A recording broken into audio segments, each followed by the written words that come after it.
So, have you ever stumbled upon one of those early works of a famous author that just, blows your mind? Oh, you're talking about hidden gems, right? Exactly. I was reading H.P. Lovecraft's The Alchemist, and it's fascinating to see the roots of his cosmic horror in this gothic tale. Wait, The Alchemist? Isn't that one of his first stories? Yeah, it was written when he was just a teenager, can you believe that? Wow. It was first published in 1916 in the United Amateur. That's incredible. So what's the story about?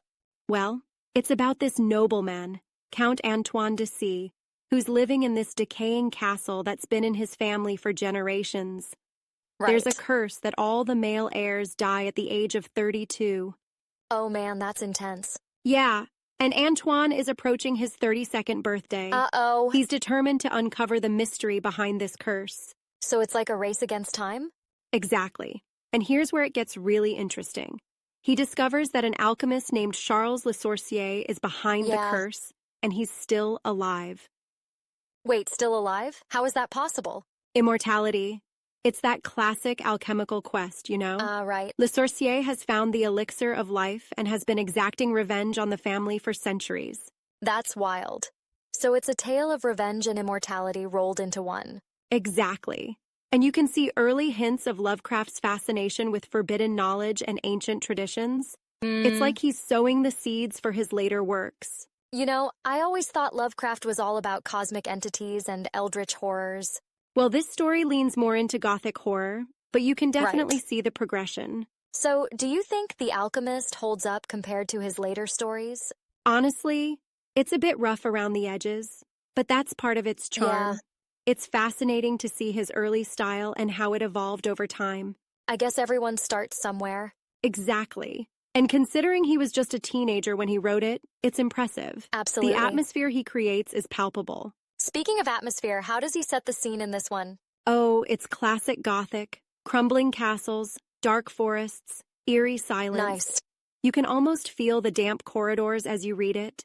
Sounds like it would make a great movie setting. You know, it's surprising that it hasn't been adapted more. Yeah. Maybe it's overshadowed by his more famous works. That's possible.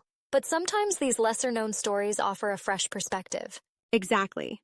And they give insight into the writer's development. Right. It's like seeing the blueprint of their genius. So, where can someone read The Alchemist nowadays?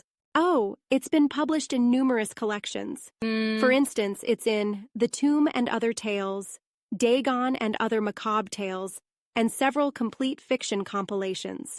Wow, so it's pretty accessible then. Absolutely. And there are electronic versions available as well. Great. No excuse not to dive in. You mentioned it's different from his later cosmic horror themes. Do you think fans of Lovecraft's other works will enjoy it? I think so. It's like exploring a different facet of his imagination. Yeah. Plus, the themes of ancestral guilt and inevitable fate are still present. That's true. Those are pretty universal themes. Exactly. And the way he delves into the psyche of his characters, even early on, is compelling. Right. You can see his talent for tapping into deep fears. You know, it reminds me of Poe's influence on him. Oh, definitely. The Yeah. Gothic elements and the focus on madness and obsession are very Poe-esque. Do you think he was deliberately emulating Poe in The Alchemist? I think he was influenced, for sure, but he was also finding his own voice. It's like he was experimenting with styles. That's fair. Every writer goes through that phase. Exactly. And it's fascinating to witness that evolution in his work. Right. By the way, did you notice how the theme of the alchemist seeking immortality mirrors Lovecraft's own quest for literary immortality? Oh, that's an interesting point. I hadn't thought of that. Yeah, it's like he infused some of his own desires into the story. Writers Yeah. often do that, intentionally or not. True. But do you think that's reading too much into it?